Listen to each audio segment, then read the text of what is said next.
What's up, everybody? This is DeFi Dragoon coming to you today to tell you about the Animal Farm, which drops tomorrow at 11 a.m. Eastern Standard Time. This is a Forex Shark Layer 2 solution. His first one was the Manor Farm.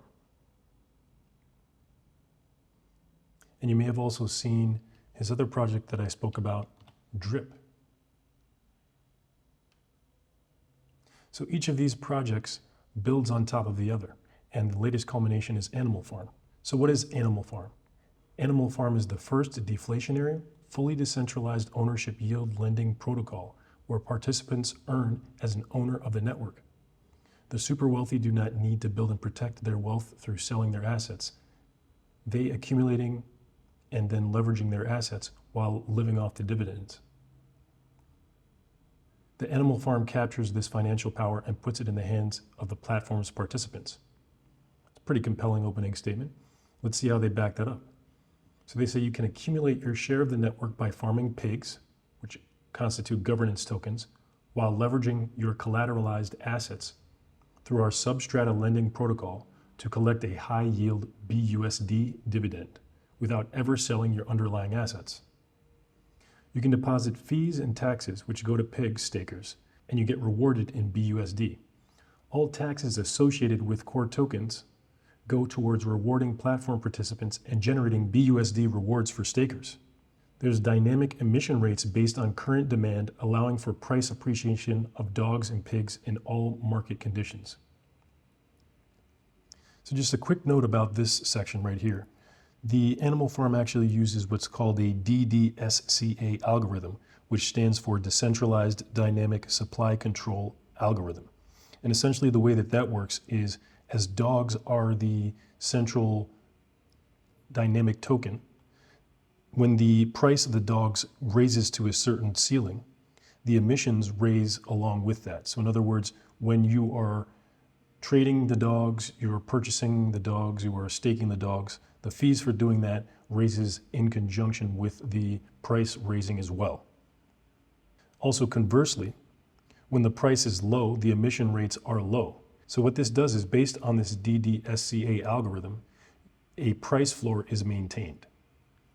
So in addition to that, there's a full governance protocol giving pigs stakers a vote in future opportunities. Collateral staked in the platform is rehypothecated to PancakeSwap's lending protocol to earn additional yield, which goes towards buying dogs and pigs directly from the market and sending them to a burn address. So rehypothecation is just a fancy way of saying that they reuse collateral from one lending transaction to finance additional loans.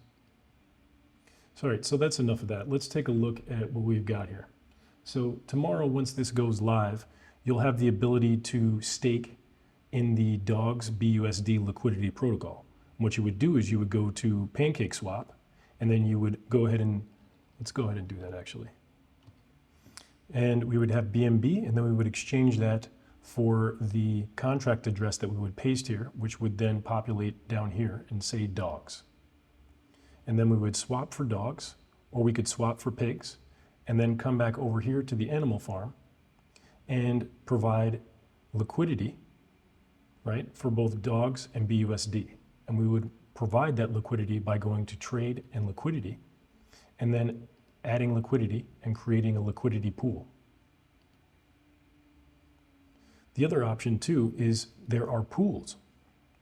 Pools are when you stake single token assets to earn dogs in non-core pools and pigs in core pool. Deposit fees get swapped for BUSD and used to both pay out BUSD dividends to the pig pen and add liquidity to the dogs BUSD pair on PancakeSwap. So essentially, that's one way of saying that would stake your dog tokens or your wrap to BNB or your BUSD, and what you earn is you can earn dogs if it's BUSD, or you can earn pigs. So you can earn dogs by staking in many of these protocols, and then ultimately you can take those dogs that you earned, place them into the dog pool, and earn pigs. And then when you go to the pig pen, this is where you would deposit your pigs, and then you can get paid out in USD. So this brings up two strategies. There's a short-term and a long-term strategy. The short-term strategy, of course, is once this goes live, You want to get your hands on as many pigs as possible so that you can earn as much BUSD as possible to use for whatever your goals are throughout the BUSD system, or swap them across maintenance. Another option, more long-term strategy, is to purchase some pigs and some dogs. The percentage is up to you. And go to the farms. And what you could do is you can create liquidity pools. And in these liquidity pools, you can then earn pigs, which you can then take back to the pig pen to earn BUSD. At which point you can take those BUSD earnings and bring them back to the pools. And you can also stake them in the pools to earn additional dogs, to then place into the dog pool to earn pigs. Another option is that BUSD that you ultimately earn from pigs, you can take into the farms. You can take half of that BUSD and convert it into, say, DRIP or into, say, dogs. And you can then create a liquidity pool. That liquidity pool is going to have a lock period, so you're not going to be able to withdraw your funds for a certain amount of time. And again, that's part of the DDSCA algorithm as well. It's going to help ensure that there is stability in the price in the marketplace. So it will actually ensure that liquidity stays in the marketplace and isn't pulled out right away. So for example, when this thing opens up tomorrow, I expect the price to shoot up. Some people may sell, so there may be downward selling pressure. For example, if you're going to the pig pen and you're buying a bunch of pigs, you may just earn a bunch of BUSD and leave. Some people may do that, but to prevent that from happening as well, there is an incentive structure where if you're in these pools, you have to maintain your core interest-bearing asset for a certain amount of time in this pool. The same thing with the farms. You have a lockup period where you have to maintain a certain amount of liquidity that you have placed into this contract. For example, if it's dogs and wrapped B&B, you have to maintain that for a certain amount of time in order to take your pig earnings and harvest those to then place in the pig pen. So one strategy, as you had seen, I have some DRIP. One scenario is I may take my principal and then use that DRIP to create a DRIP BUSD protocol, which I will then have here staking. And then I will harvest the pigs from that, place the pigs into the pig pen. The BUSD that is earned after the lockup period will then be harvested. And then that BUSD will go right back into, say, the DRIP BUSD liquidity pool. So all the while, all I will be doing is harvesting pigs and placing pigs into the pig pen. Another option I may consider is simply purchasing some dogs to earn some pigs, and then place those pigs into the pig pen to earn BUSD, to go back into the pool, to then place BUSD in the BUSD pool to earn more dogs, and then take these dogs, harvest these dogs to place in the dog pool,